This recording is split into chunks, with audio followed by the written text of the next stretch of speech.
علیکم ورحمۃ اللہ وبرکاتہ۔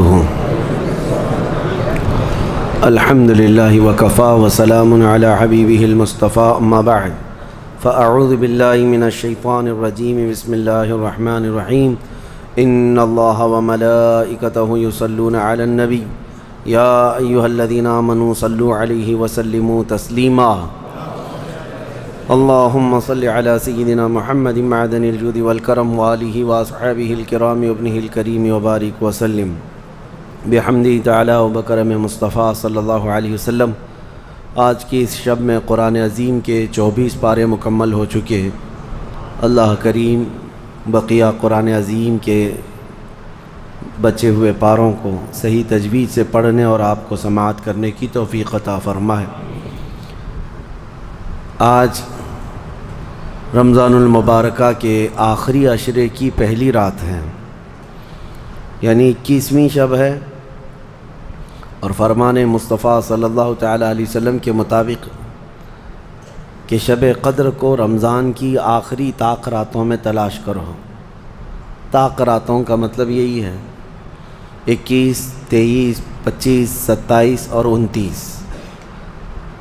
یہ 5 راتوں میں شب قدر کو تلاش کرنا ہے، اور جس کو شب قدر مل گئی اس کی زندگی وصول ہو گئی۔ اس دن وہ جو مانگے اسے اللہ عطا فرمائے گا اور اس کی بخشش ہو جائے گی، اور ما سبق جو کچھ بھی اس کے گناہ تھے وہ اس دن معاف کر دیے جائیں گے۔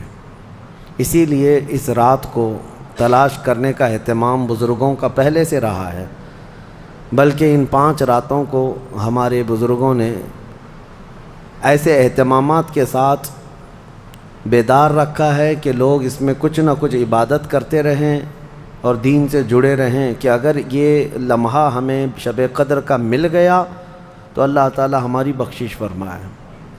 لیکن مجھے حیرت ہے، افسوس بھی ہے، بڑے شہروں میں اور خصوصیت کے ساتھ یہاں ممبئی میں تو کثرت سے رمضان کی راتیں لوگوں کو ایسا لگتا ہے کیرم کھیلنے کے لیے آتی ہیں، بکرے لڑانے کے لیے آتی ہیں، اور پھر رات بھر لوگ اپنے اپنے گراؤنڈ سجا کر کے کھیلنے میں مصروف رہتے ہیں۔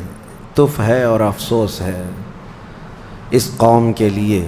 اللہ ہدایت عطا فرمائے۔ تمہیں زندگی بھر تو کھیلنے میں ہی گزرا ہے، پھر کیا تم نے رمضان کو بھی کھیلنے کے لیے ہی بنا لیا؟ اللہ نہ کرے کہ حج نصیب ہوا تو پھر کعبے کے پاس بھی جا کر کے کھیلیں گے کہ تھوڑا سا ٹائم بچا ہے طواف میں، یہاں پر بھی کھیل لیتے ہیں۔ نعوذ باللہ من ذالک۔ اس لت کو نکالو۔ ہر چیز کا ایک وقت ہوتا ہے، ہر چیز کا ایک وقت ہوتا ہے۔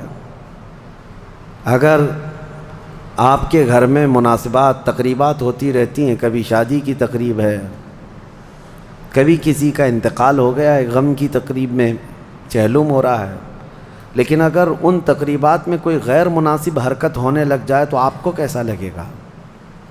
آپ کو کیسا لگتا ہے؟ آپ کے گھر میں شادی کی خوشیاں چل رہی ہوں، لیکن وہاں پر کوئی غیر متعلق لوگ آ جائیں شادی میں، جن کا شادی سے یا آپ کی خوشی سے کوئی تعلق ہی نہ ہو، آپ کو کیسا لگے گا؟ بالکل مناسب نہیں لگتا۔ اسی طرح میرے عزیزو، یہ رمضان تو اللہ تعالیٰ فرما رہا ہے ہر رات بخشش کے لیے مولا پکار رہا ہے اپنے بندوں کو، اور بندے رمضان کے غیر متعلق حرکتوں میں رہ جائیں تو یہ کتنی بڑی افسوس کی بات ہے۔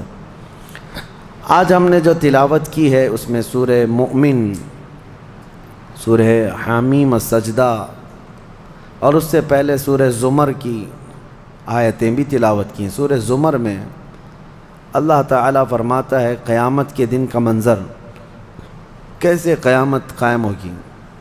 وَنُفِخَ فِي الصُّورِ فَصَعِقَ مَنْ فِي السَّمَاوَاتِ وَمَنْ فِي الْأَرْضِ إِلَّا مَنْ شَاءَ اللَّهُ۔ سور پھونکی جائے گی۔ ہوگا کہ ایک وقت آئے گا اس کا جب دنیا اینڈ ہونے والی، ختم ہونے والی۔ سائنس بھی آج اس بات کو تسلیم کر رہا ہے کہ یہ جو سولار سسٹم ہے اس کی ایک عمر ہے، اس کی ایک ایج ہے، اس کے بعد یہ ختم ہونے کے قریب آئے گا۔ تارے اپنی اپنی عمر مکمل کر کے بلیک ہولز میں جا رہے ہیں، گیلیکسی کے اندر جو سٹارز ہیں ان کی عمر ایک لمیٹڈ عمر بتائی جا رہی ہے، اس میں سورج کی بھی عمر ہے، چاند کی بھی عمر بتائی جا رہی ہے۔ یہ سائنس کی باتیں ہیں، لیکن اللہ نے قرآن میں فرمایا چاند اور سورج یہ ٹکرا دیے جائیں گے، تارے ایک دوسرے سے سب ٹکرا دیے جائیں گے۔ اذا الشمس کورت واذا النجوم انکدرت، 30ویں پارے میں اللہ تعالیٰ نے اس میں فرمایا جب سورج کو یعنی ٹکرا دیا جائے گا اور ستارے آپس میں ٹکرا دیے جائیں گے اور سورج کالا ہو جائے گا، یعنی کچھ نہ کے برابر رہ جائے گا قیامت کے قریب۔ وَإِذَا الْجِبَالُ سُيِّرَتْ، اور پہاڑ جو ہے نا اڑا دیے جائیں گے اور سمندروں میں آگ لگا دی جائے گی، زمین پوری ختم کر دی جائے گی۔ اور سورہ قارعہ میں آپ نے پڑھا ہوگا یوم یکون الناس کالفراش المبثوث وتکون الجبال کالعہن المنفوش، تم لوگوں کو دیکھو گے کہ پتنگوں کی طرح سے اڑ رہے ہوں گے، اور پہاڑوں کو دیکھو گے کہ روئی کا پھا جو ہوتا ہے، روئی کا پہا اس طرح سے پہاڑ بکھر چکے ہوں گے۔ اور اس کے بعد یہ قیامت جو آنی ہے اس کا یعنی پروسیس کس طرح سے، شروعات کیسی ہوگی، وہ ایک لمبی گفتگو ہے۔ مختصراً عرض کرتا ہوں کہ آیات حضور اکرم صلی اللہ تعالیٰ علیہ وسلم کی احادیث میں جو نشانیاں بیان کی گئی ہیں اس اعتبار سے قیامت کے قریب بڑی بڑی نشانیاں آئیں گی۔ دجال آئے گا، دابۃ الارض آئے گا، یاجوج ماجوج نکلیں گے، پھر اس کے بعد سورج پچھم سے نکلے گا، یہ سب بڑی بڑی نشانیاں ہیں۔ حضرت عیسیٰ علیہ السلام کا نزول اس سے پہلے، یہ سب ہو جانے کے بعد پھر روئے زمین پر سے مسلمان ختم ہو جائیں گے۔ پھر ایک وقت آئے گا کہ جب سب لوگ اپنے اپنے کاموں میں مصروف ہوں گے، کوئی کسی کو پڑی نہ ہوگی، اور پھر دنیا میں سب اپنے اپنے کاموں میں اس طرح سے مصروف ہوں گے، کوئی کپڑا کاٹ رہا ہے، کوئی دودھ دوہ رہا ہے، کوئی کھیتی باڑی میں ہل چلا رہا ہے۔ اللہ تعالیٰ قرآن میں فرماتا ہے کہ تم دیکھو گے ان زلزلۃ الساعۃ شیء عظیم یوم ترونها تذہل کل مرضعۃ عما ارضعت وتضع کل ذات حمل حملها، اچانک ایک سور کی آواز آئے گی، وہی سور آج ہم نے تلاوت میں پڑھا ہے۔ اسرافیل علیہ السلام اللہ کے ایک فرشتے ہیں، ایک باجے کی شکل کی چیز وہ لے کر کھڑے ہیں، وہ بجانا شروع کریں گے۔ شروع میں دھیمی دھیمی آواز آئے گی اور یہ آواز بڑھتی چلی جائے گی، یہاں تک کہ یہ آواز اتنی سخت ہو جائے گی کہ جو جہاں تھا وہیں کھڑا رہ جائے گا۔ کپڑا کاٹ رہا تھا اس کے ہاتھ سے کینچی گر گئی، جو کھیتی باڑی کر رہا تھا، ہل چلا رہا تھا، وہ وہیں کا وہیں رک جائے گا۔ دودھ دوہنے والا اس کا ہاتھ ویسے ہی رہ جائے گا، یہاں تک کہ حاملہ عورتوں کے پیٹ سے بچہ نکل کر گر جائے گا، جو عورتیں حمل سے ہوں گی۔ اور اس کے بعد پھر ایسی غشی، پھر سب پر موت طاری ہوگی اور زلزلے آئیں گے اور پوری زمین کو ہلا کر کے ختم کر دیا جائے گا۔ یہ قیامت ہے۔ سور پھونکنے پر سارے انسان جتنے روئے زمین پر ہیں سب کے سب ختم ہو جائیں گے۔ اس کے بعد اللہ تعالیٰ فرماتا ہے ثم نفخ فیہ اخری، پھر دوسری بار سور پھونکنے کا حکم ہوگا۔ لیکن کیسے؟ سور جب حضرت اسرافیل علیہ السلام پھونکیں گے، پہلے انسانوں کی موت، پھر یہاں پر جتنی مخلوقات ہیں، جنات ہیں، جانور ہیں، سب کی موت، چرند پرند تو چھوڑے، نباتات، یہ پیڑ پودوں میں کی جان ختم۔ چاند سورج کو جب ختم کر دیا گیا تو پھر کوئی چیز ہی نہیں، ستارے، چاند، سورج سب، بلکہ اللہ تعالیٰ کے جتنے ملائکہ ہیں، جبرائیل امین علیہ السلام سے لے کر دوسرے ایک فرشتے تک، سارے ملائکہ کو بھی موت آئے گی، سب موت کے شکار ہوں گے۔ اور سارے جب انتقال کر جائیں گے تو پھر بچتا کون ہے؟ صرف حضرت اسرافیل علیہ السلام جنہوں نے سور پھونکا۔ اب ان کو سور پھونکنے کا حکم جو تھا وہ کہا جائے گا روک دو اب۔ پھر اللہ تعالی حضرت اسرافیل علیہ السلام کو بھی موت طاری کرے گا، اور روح نکالنے والا فرشتہ کون ہے؟ ملک الموت عزرائیل علیہ السلام۔ اب تک یہ سب کی روح نکال چکے ہوں گے، اور پھر اللہ تعالیٰ اسرائیل علیہ السلام کی بھی روح نکال دے گا۔ اسرائیل جو سب کی روح نکالتے ہیں ان کو بھی موت ہے، ان کو بھی موت ہے۔ اور پھر ہم نے پڑھا کل شیء ہالک الا وجہہ، ہر شے فنا ہو جائے گی سوائے رب العالمین کے۔ کل من علیہا فان ویبقى وجہ ربک ذو الجلال والاکرام، جو کچھ بھی ہے سب فنا ہو جائے گا، تمہارے رب کی ذات صرف باقی رہے گی، کوئی نہیں باقی رہے گا۔ پھر جب مولا کی مرضی ہوگی، رب تبارک و تعالیٰ دوبارہ اسرافیل علیہ السلام کو اٹھائے گا۔ اسرافیل علیہ السلام دوبارہ اٹھیں گے، اور پھر ان سے کہا جائے گا دوبارہ سور پھونکو، پھر سے پھونکو۔ اب جب دوبارہ حضرت اسرافیل علیہ السلام سور پھونکیں گے تو یہ زندگی کا سور ہے۔ پہلے والا یہ نفخہ اولا اس کو کہتے ہیں، وہ موت کا تھا، اور نفخہ ثانیہ حیات کا ہے، زندگی کا ہے۔ اب رب تعالیٰ نے جو وعدہ فرمایا تھا کہ ہم تمہیں موت کے بعد دوبارہ اٹھائیں گے، یہ وعدہ اس وقت پورا ہوگا۔ اب دوسرے مرتبہ جب سور پھونکنا شروع کرتے ہیں اسرافیل علیہ السلام، کتنے انسان آئے گئے، آدم علیہ السلام سے لے کر قیامت تک سب وہ زمینوں میں جہاں کہیں ہوں گے، کسی کو جلا کر ختم کر دیا گیا ہو، کسی کو جانور کھا گیا ہو، کسی کو پانی میں ختم کر دیا ہو، کسی بھی طرح سے، لیکن مولا تعالیٰ سب کو اٹھانے والا ہے۔ لیکن فرمایا حدیث پاک میں ہے کہ یہ دوسری سور پھونکنے کے بعد سب سے پہلے روئے زمین پر جو اٹھیں گے وہ محمد الرسول اللہ کی ذات۔ میرے آقا صلی اللہ تعالیٰ علیہ وسلم فرماتے ہیں میں اپنی قبر سے اٹھوں گا سب سے پہلے، اور محشر کے میدان کی طرف جو حضور جائیں گے تو فرماتے ہیں حضور صلی اللہ علیہ وسلم اٹھیں گے، ان کے بعد ابو بکر صدیق، ان کے بعد عمر فاروق رضی اللہ تعالیٰ عنہ، پھر ساری کائنات کو اللہ اٹھائے گا۔ اور جب رسول کریم صلی اللہ تعالیٰ علیہ وسلم فرماتے ہیں میں میدان قیامت میں اس حال میں آؤں گا کہ میرا ایک ہاتھ ابو بکر کے کندھے پر ہوگا، دوسرا عمر ابن خطاب کے کندھے پر ہوگا۔ یقیناً وہ اس دن کے دولہا ہیں۔ قیامت کا منظر ہے جب رسول کریم صلی اللہ تعالیٰ علیہ وسلم تشریف لائیں، اور اس کے بعد رب تعالیٰ نے فرمایا سورہ زمر میں 2 آیتیں آئی ہیں، وَسِيقَ الَّذِينَ كَفَرُوا إِلَى جَهَنَّمَ زُمَرًا، اب جو کفار تھے ان سب کو کھینچ کر کے لایا جائے گا میدان قیامت میں۔ پہلے تو میں آپ کو بتا دوں پوری تفصیلات قیامت کے میدان میں، اس کے بعد ان آیتوں کی تفسیر پر آتا ہوں۔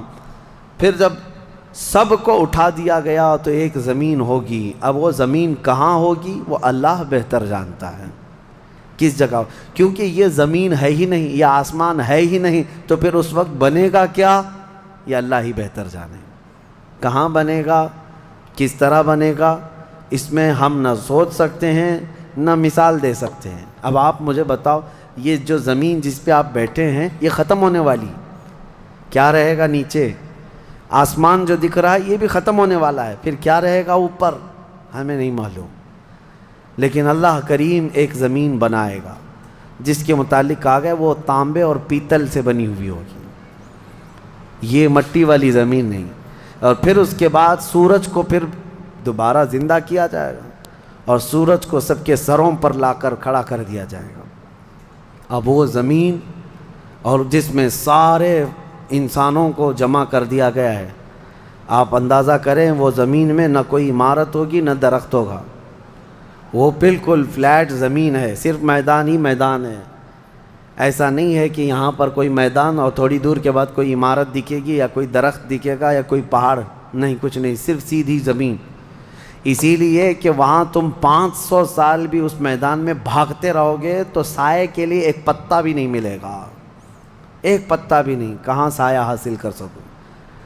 لیکن کچھ خوش نصیبوں کے لیے اللہ نے فرمایا کہ عرش کا سایہ انہیں اللہ عطا فرمائے گا۔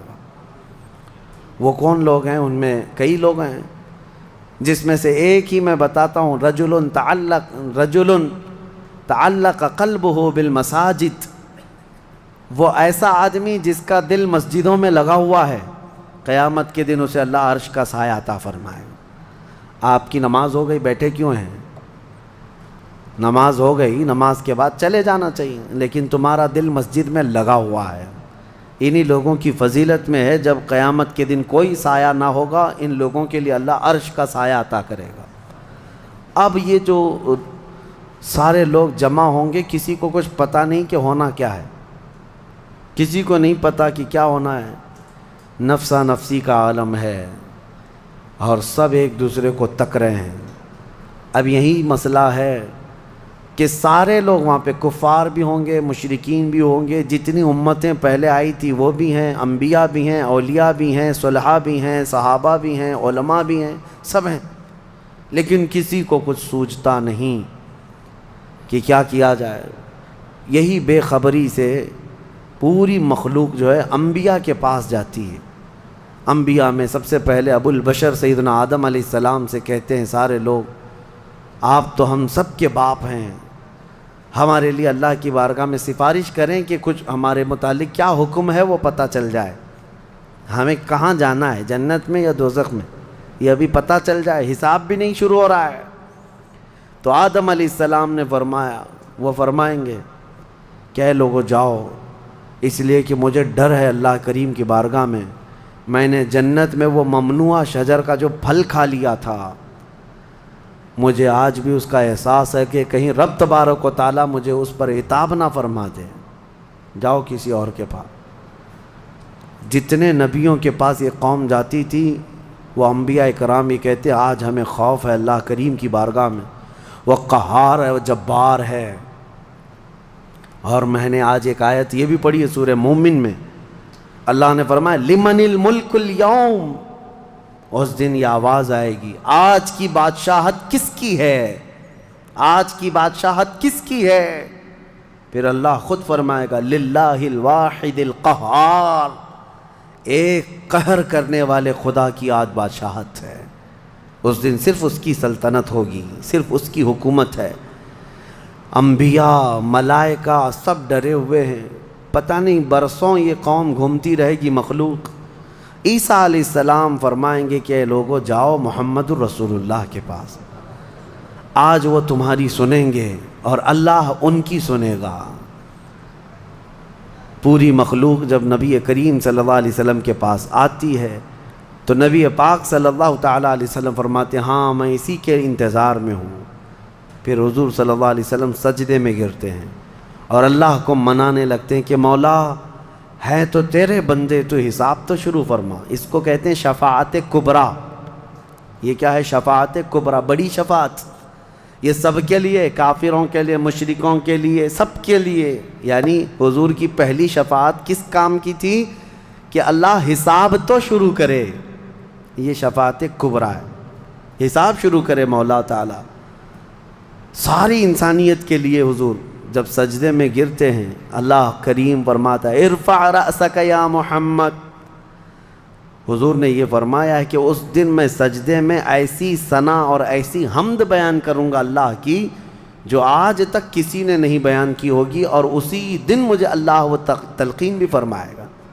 اور جب حضور ثنا کر رہے ہوں گے اللہ فرماتا ہے ارفع رأسک یا محمد، اے محمد صلی اللہ علیہ وسلم اپنا سر اٹھائیے، آپ مانگیے آپ کو دیا جائے گا، آپ پوچھئے آپ کو جواب دیا جائے گا۔ یہ پہلا سوال ہے اللہ کی بارگاہ میں قیامت کے دن، اور پہلا جواب ہے، باقی کسی بندے کو کوئی جواب نہیں تھا۔ اللہ کی بارگاہ میں حضور نے جب یہ عرض کیا تو رب تعالیٰ فرماتا ہے ملائکہ کو جس کی ڈیوٹی تھی، جس کا کام تھا کہ میدان قیامت میں میزان عمل لگا دیا جائے، حساب و کتاب ہوں، سب کے نامہ اعمال ان کے ہاتھوں میں دیے جائیں، سب کو پڑھنے کا حکم دیا جائے۔ اب حساب کا آرڈر آ گیا، حکم آ گیا تو لوگ تھوڑی راحت کی سانس لیتے ہیں کہ چلو حساب شروع ہونے والا ہے، لیکن ابھی اتنا آسان نہیں ہے، اتنا آسان نہیں۔ اب فرشتے لا رہے ہیں سب کے اعمال نامے، لوگوں کو ایسا لگتا ہے اعمال نامہ یہ 4 پنے کا ہوگا، ہاں جیسے ایگزام پیپر میں فل شیٹ A4 سائز کی شیٹ لے کر کے بیٹھتے ہیں۔ قرآن میں تو اللہ تعالیٰ نے فرمایا کہ جب نامہ اعمال فرشتے لے کر کے آئیں گے تو کتنے ہوں گے پتہ ہے؟ تمہاری نظر جہاں تک جاتی ہوگی وہاں تک صرف کتابیں تمہاری ہوں گی، صرف تمہاری کتابیں فرشتے لاد کر کے لا رہے ہوں گے۔ اس میں سب لکھا ہوگا، زندگی میں جتنی مرتبہ باتیں کیا تھا، جو کچھ بھی کیا تھا، سب ڈیٹیل ہوگا۔ اور ہر آدمی وہاں پکار کر کے کیا کہتا ہے؟ ما لی ھذا الکتاب لا یغادر صغیرۃ ولا کبیرۃ الا احصاها۔ اے اللہ تو کیسی کتاب بنا دیا، اس میں چھوٹی چیز بھی نہیں چھوڑی گئی، بڑی چیز بھی نہیں چھوڑی گئی، سب لکھ دیا گیا ہے، اور پھر لا کر کے تھما دیا جائے گا۔ یہ پہلی علامت ہے کہ جس کے سیدھے ہاتھ میں اس کے نامہ اعمال پکڑا دیے جائیں گے، فرمایا گیا اس کے لیے وہیں سے ہلکا پن ہے، بشارت ہے کہ آسانی ہوگی، اور جس کے بائیں ہاتھ میں فرشتوں نے پکڑا دیا تو سمجھ لو کہ اب لمبا اس کا وقت جانے والا ہے، حساب سخت ہونے والا ہے۔ یہ تو صرف پڑھ کے سنانا ہے، اور اس کے بعد پھر پکڑ ہوگی کسی کام پر۔ یہ تو نے کیوں کیا تھا، اس کی وجہ بتا۔ یہ تو نے کیوں کھایا تھا، اس کی وجہ بتا۔ اس کے ساتھ ایسا کیوں کیا تھا، اس کا سبب بتا۔ صرف پڑھ کر کے سنانا نہیں ہے، جو کیا تھا اس کی وجہ بتانا ہے، اور جب وجہ کچھ نہ ہوگی حکم آ جائے گا کہ انہیں اوندھے منہ کھینچ کر کے دوزخ کی طرف لے جائیں۔ یہ قیامت کے دن ہو رہا ہے۔ اب یہاں پر ایک دوسری شفاعت ہے میرے آقا صلی اللہ علیہ وسلم۔ اب یہ جو شفاعت ہے یہ خاص امت محمدیہ کے لیے۔ ایک شفاعت حضور نے فرمائی سارے انسانوں کا حساب شروع ہو جائے۔ جب حساب شروع ہو گیا تو حضور صلی اللہ تعالیٰ علیہ وسلم پھر سجدہ کرتے ہیں اللہ کی بارگاہ میں۔ اللہ فرماتا ہے محبوب سر اٹھائیں، پوچھیں، آپ کو دیا جائے گا۔ حضور عرض کرتے ہیں مولا میری امت کی بخشش آسان فرما دے، میری امت کا حساب آسان فرما دے۔ اب حضور کو اختیار دیا جائے گا، حضور کی یہ بھولی بھالی امت جہاں جہاں ہوگی، حضور صلی اللہ علیہ وسلم فرماتے ہیں میں ان کو دور سے پہچان رہا ہوں گا۔ دیکھو میرے عزیزو، بھرا مجمع ہے، کتنی امتیں ہیں۔ ایک صحابی نے پوچھا یا رسول اللہ ہم کو آپ قیامت میں پہچانیں گے؟ حضور نے فرمایا یقیناً پہچانوں گا۔ کیسے؟ حضور فرماتے ہیں زندگی میں تم جو وضو کرتے تھے، یہ جو اعضائے وضو ہیں، چہرہ اور ہاتھ، حضور فرماتے ہیں قیامت کے دن یہ سورج کی طرح چمک رہے ہوں گے، اور اسی چمک سے میں پہچان لوں گا یہ میری امت ہے، جس کے ہاتھ چہرے چمک رہے ہوں۔ جو وضو ہی نہیں کرتا اس کا کیا چمکے گا؟ لیکن حضور صلی اللہ تعالیٰ علیہ وسلم نے حدیث پاک ہے یہ، وضو کے اعضاء کی چمک سے حضور اپنی امت کو پہچان لیں گے، فلاں میرا امتی ہے، فلاں میرا امتی ہے۔ بہرحال اب اس کے بعد اب میں ان آیتوں کی طرف آتا ہوں۔ حساب و کتاب ہو رہا ہوگا۔ سب سے پہلے وہاں پر قیامت کے دن جن کو لایا جائے گا، الگ الگ روایات ہیں، اس میں 3 لوگوں کے متعلق فرمایا گیا، ایک عالم، ایک شہید، اور ایک امیر آدمی پیسے والا۔ حالانکہ تینوں اچھے لوگ تھے دنیا میں۔ یہ جو امیر تھا بہت پیسہ بانٹتا تھا، اور یہ قاری قرآن تلاوت اچھی کرتا تھا، اور یہ شہید تو جنگ میں شہید ہوا تھا لڑ کر کے۔ تینوں کا حساب ہو رہا ہوگا۔ سب سے پہلے رب تبارک و تعالیٰ اس قاری قرآن کو بلائے گا، بتا تو قرآن کیوں پڑھتا تھا؟ وہ کہے گا میں نے تجھے اچھی آواز دی تھی، اچھی آواز دی تھی، تو نے اس آواز کا کیا کیا؟ وہ کہتا ہے میں قرآن پڑھتا تھا بہترین انداز میں۔ رب تعالیٰ فرماتا ہے تو اس لیے پڑھتا تھا کہ لوگ تیری آواز کی تعریف کریں، کیا آواز ہے، اور لوگوں نے تعریف کر دیا، دنیا میں تجھے تیرا بدلہ مل گیا، یہاں قیامت میں کچھ نہیں، جاؤ جہنم میں۔ مالدار آئے گا، اس سے رب تعالیٰ فرمائے میں نے تجھے بہت مال دیا تھا، کیا کیا؟ کہے گا رب تعالیٰ میں نے غریبوں میں تقسیم کیا ہے، بہت خیرات کیا ہے۔ اللہ کریم فرماتا ہے کہ تو نے تو یہ نیت سے تقسیم کیا تھا نا کہ لوگ تجھے دیالو کہیں، سخی کہیں، تیری مال کی تعریف کریں، تو لوگوں نے تو وہ تعریف کر دی، دنیا میں جو تجھے ملنا تھا وہ مل گیا، تیری خواہش ہو گئی، یہاں کچھ نہیں۔ اسے بھی فرمایا جائے گا دوزخ میں ڈال دو۔ تیسرا جو شہید ہے اس کے لیے بھی رب تعالیٰ فرماتا ہے میں نے تجھے جوانی دی تھی، کیا کیا؟ کہا اے اللہ میں لڑتا رہا کافروں کے مقابل میں اور اپنی جان دے دیا۔ فرماتا ہے رب تعالیٰ کہ تو یہ سوچتا تھا نا کہ لوگ تیری بہادری کی تعریف کریں، لوگ تجھے بطل جلیل کہیں، مجاہد کہیں، تو یہ لوگوں کی تعریف سننے کے لیے کرتا رہا۔ اگر تیری یہی خواہش تھی اور لوگوں نے تیری تعریف دنیا میں بہت کر دی، اب یہاں تیرا کچھ نہیں ہے، اسے بھی دوزخ میں بھیج دیا جائے۔ یہ ریاکاری ہے۔ یہ پہلا حساب جن لوگوں کا ہونے والا ہے، یہ 3 لوگوں کے بارے میں حدیث پاک میں ہے۔ پھر میرے آقا صلی اللہ علیہ وسلم فرماتے ہیں قیامت کے میدان سے اس وقت تک کوئی پیر ہٹا نہیں سکتا جب تک اللہ 5 سوالات نہ کر لے۔ ان میں سے پہلا سوال یہی ہے کہ اللہ فرمائے گا میں نے تجھے جوانی دی تھی، تو نے کہاں خرچہ کیا؟ یہ ہر ایک کو بتانا پڑے گا، ہر ایک کو بتانا پڑے گا۔ اب آپ اپنی اپنی تیاری کر لو کہ کہاں کہاں خرچہ کیا، اللہ کو مجھے بتانا ہے۔ آج اگرچہ تم ہماری باتوں کی طرف توجہ نہیں کرو گے، کیئر نہیں کرو گے، لیکن ایک دن وہ آئے گا جب تمہیں اللہ کی بارگاہ میں کھڑے ہو کر اپنی جوانی کا پل پل بتانا ہوگا، وہاں کوئی چارہ نہیں ہوگا۔ وہی اب آیت کریمہ ہے وَسِيقَ الَّذِينَ كَفَرُوا إِلَى جَهَنَّمَ زُمَرًا حَتَّى إِذَا جَاءُوهَا فُتِحَتْ أَبْوَابُهَا وَقَالَ لَهُمْ خَزَنَتُهَا، کافروں کی جماعت کو فرشتے کھینچتے ہوئے دوزخ کی طرف لائیں گے۔ دوزخ کیسی ہوگی میں انشاءاللہ العزیز اس کو عرض کروں گا آخری میں، رمضان کے اخیر میں، کیونکہ یہ جو عشرہ گزر رہا ہے یہ جہنم سے آزادی کا عشرہ ہے۔ کاش اللہ ہمارا نام بھی آزاد ہونے والوں میں شامل فرمائے، کہ جہنم سے آزاد ہونے والوں میں ہمارا نام شامل ہو گیا تو پھر قسمت ہی قسمت ہے۔ جب لایا جائے گا دوزخ کے کنارے جماعت کی جماعتیں آ رہی ہوں گی، جماعت، یہاں پر اللہ نے فرمایا زمرہ، زمرہ یعنی بہت کثیر تعداد میں جماعت کو کھینچ کر کے لایا جائے گا۔ پھر دوزخ کے دروازے کھول دیے جائیں گے، فتحت ابوابها، دروازے کھول دیے جائیں۔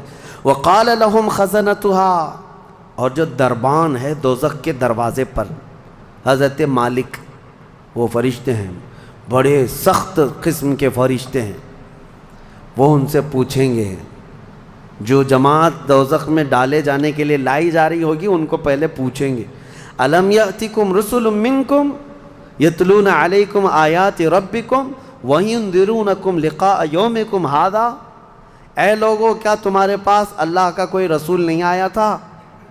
کیا تمہیں اللہ کی آیتیں پڑھ کر کے کسی نے نہیں سنایا تھا؟ یا آج کے دن کے بارے میں تمہیں کسی نے ڈرایا نہیں تھا کہ قیامت آنے والی ہے؟ یہ دوزخ کا فرشتہ لوگوں سے پوچھے گا۔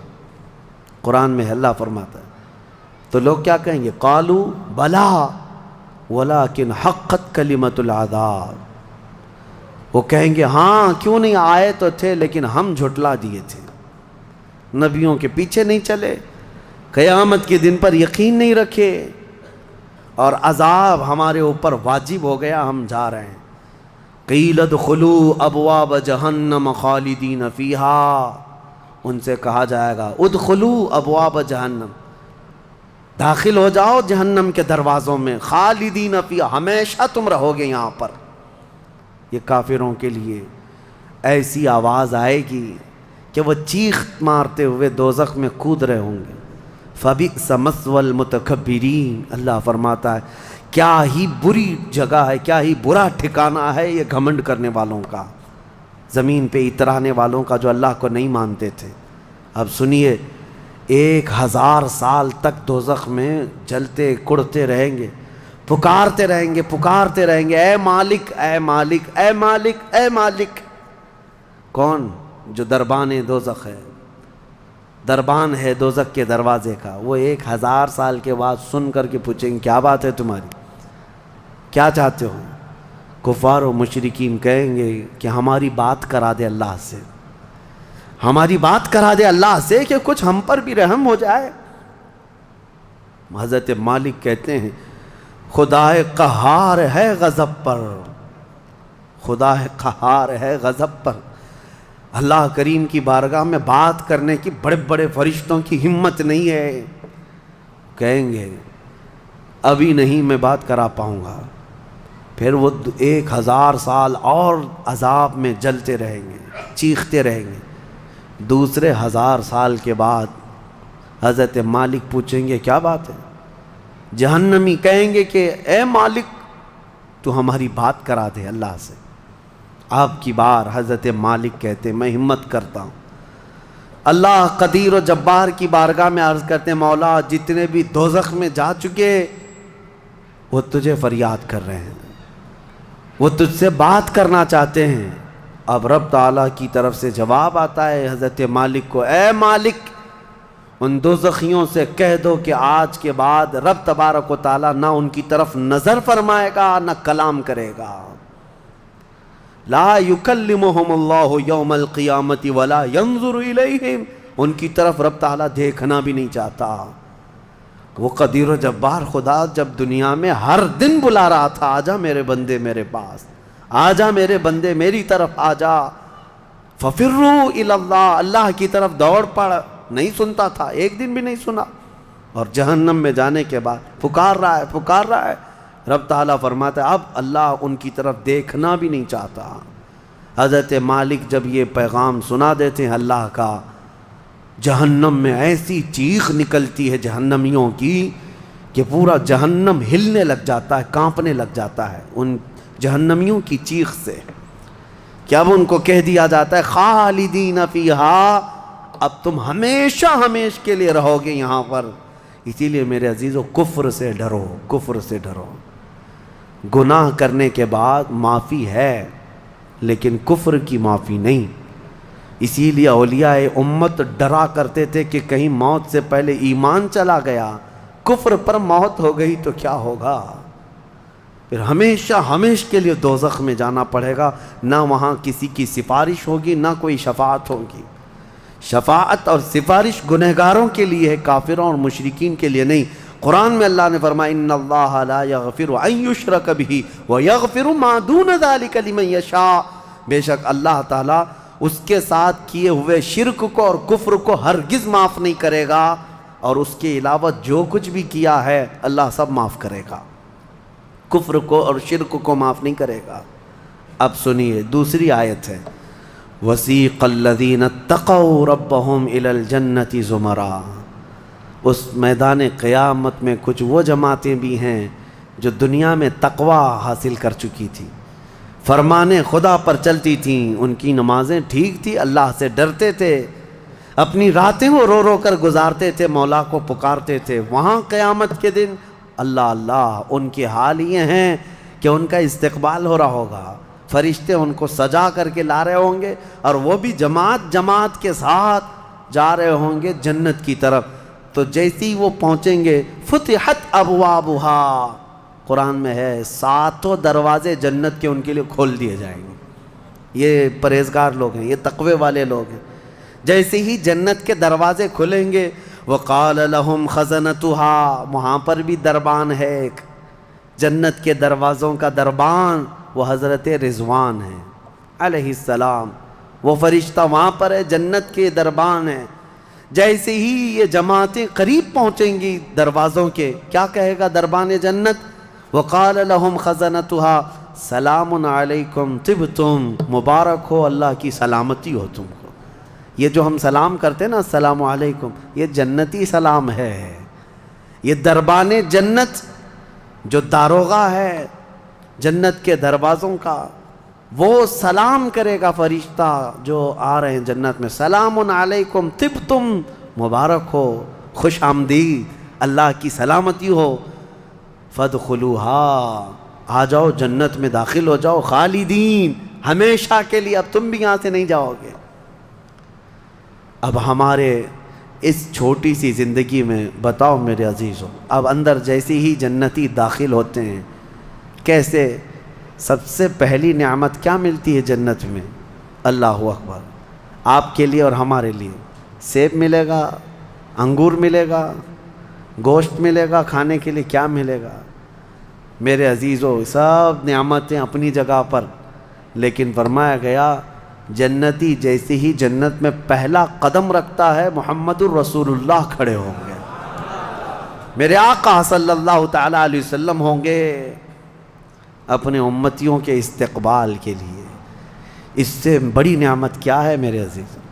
جنت میں داخل ہو جانے کے بعد اب سورہ واقعہ جب آپ پڑھیں گے تو جنت کا اس میں تذکرہ ہے۔ اللہ نے فرمایا ثلۃ من الاولین وقلیل من الاخرین علی سرر موضونۃ متکئین علیہا متقابلین وہاں دیوان لگائے ہوں گے، بڑے بڑے محلات ہوں گے جن کی ایک اینٹ سونے کی، ایک اینٹ چاندی کی بنائی ہوگی، پورے زمین پر جو گھاس ہوگی وہ زعفران سے بھی زیادہ ملائم۔ اور اللہ نے کتنی جگہ قرآن میں فرمایا جنات تجری من تحتها الانہار، ایسے باغیچے جن میں نہریں بہہ رہی ہوں گی، اور ایسی نہریں جن کا پانی دودھ کی طرح سفید، شہد سے زیادہ میٹھا اور ٹھنڈا، یہ ٹھنڈے میٹھے پانی کی نہریں جس کو کوثر اور سلسبیل کہا گیا ہے، یہ جنت کے باغیچوں سے ہو کر گزر رہی ہوں گی۔ جنتی جتنے بھی ہوں گے وہاں پر وہ نہروں کے قریب بیٹھے ہوں گے، ان کے چہرے اتنے چمک رہے ہوں گے، وجوہ یومئذ ناظرہ، ایسے چمک رہے ہوں گے، دمک رہے ہوں گے، 14ویں کا چاند ان کے چہروں کے سامنے پھیکا ہوگا۔ یہ جنتیوں کے چہرے ہوں گے، اور وہ اپنے جب جنتی محل میں جائیں گے، ایک محل سامنے ہوگا، دوسرا محل ادھر ہوگا، آمنے سامنے جنتی باتیں کرتے ہوئے بیٹھیں گے۔ یہ قرآن پاک میں اللہ نے فرمایا ان کی خدمت کے لیے غلمان، لڑکے بھی ہوں گے، حوران جنت، وہ جنتیوں کی خدمت کے لیے ان کی بیویاں وہاں پر بنائی جائیں گی، وہ اتنی حسین و جمیل خوبصورت ہیں کہ جنتی کے لیے آج تک نہ ویسی خوبصورتی یا حسن دنیا میں کسی نے سنا ہے نہ دیکھا۔ یہ حوران جنت ہر جنتی کو دی جائیں گی۔ اب اس کے بعد جنت میں پہنچ جانے کے بعد تمہارے لیے کیا نہیں ہوگا، ایک طبقہ انبیاء کا ہے، ایک طبقہ جنت میں اولیاء کا ہے، ایک طبقہ شہداء کا ہے، ایک طبقہ صدیقین کا ہے، اور پھر جنتی کے لیے قرآن میں ہے جو وہ خواہش کرے گا فرشتے فوراً اس کے لیے وہ حاضر کریں گے، جو چیز کی خواہش کرے گا۔ جس دن تمہاری وہاں خواہش ہوگی کہ مجھے یہاں غریب نواز کا دربار دیکھنا ہے، جنت میں غوث پاک کہاں ہے وہاں جانا ہے، صحابہ میں خلفائے راشدین کہاں ہیں وہاں جانا ہے، انبیاء اکرام کہاں ہیں، شہداء و صالحین کہاں ہیں وہاں جانا ہے۔ جنتی گھوم رہا ہوگا، اور کیا ہی بہتر ہوگا جنتی جب یہ خواہش کرے گا مجھے محمد الرسول اللہ کے محل میں جانا ہے، وہاں بھی اسے پہنچایا جائے گا۔ وہ ہر ایک بڑے سے بڑے انبیاء، صالحین، شہداء اور رسولان اعظام کے ہاں جاتا رہے گا، آتا رہے گا، جاتا رہے گا، آتا رہے گا۔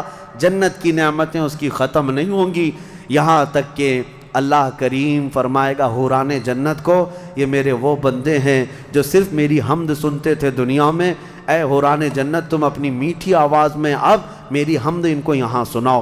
100 سال تک وہ حوران جنت انہیں حمد سناتی رہیں گی۔ پھر جنتیوں سے اللہ پوچھے گا پیٹ بھر گیا؟ وہ جنتی کہیں گے مولا اور تیری تعریف سننے کا دل کرتا ہے۔ داؤد علیہ السلام جن کی آواز میں بڑی مٹھاس تھی، رب تعالیٰ فرمائے گا اے میرے داؤد خلیفۃ اللہ، آؤ ان جنتیوں کو اپنی سریلی آواز میں میری حمد سناؤ۔ اب وہ 100 سال تک سناتے رہیں گے، اور جنتی مدہوش ہوں گے اور سنتے رہیں گے، یہ جنت کے ترانے وہاں پر سنائے جا رہے ہیں۔ اس کے بعد پھر رب تعالیٰ فرمائے گا اب تم سیراب ہو گئے کہ داؤد علیہ السلام کی زبان سے تو چڑیاں بھی سننے کے لیے کھڑی ہو جاتی تھی، پرندے بھی ہوا میں رک جاتے تھے۔ اب جنتی کہیں گے کہ مولا اور تیری حمد ہو اور تیری تعریف ہو، ہم سننا چاہتے ہیں۔